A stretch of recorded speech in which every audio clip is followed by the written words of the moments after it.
රජ කොල්ලෙක්නේ. දෑවැදි අරන් කෙල්ල බලන්න එන කොල්ල ගැන අපි අහලවත් තියෙයි.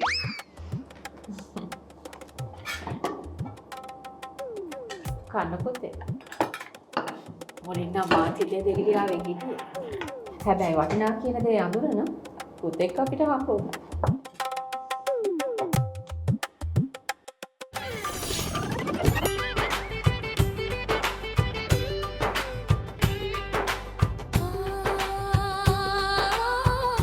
මගේනේ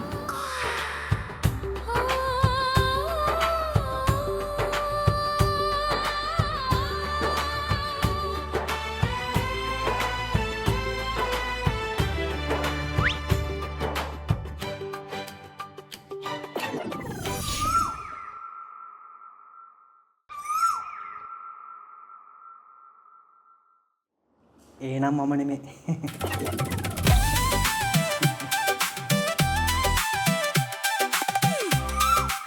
සුබ දවසේ ඉතින් අපිත් සුබ පතන්න එපේ. සුබ අලුත් අවුරුද්දක් වේවා.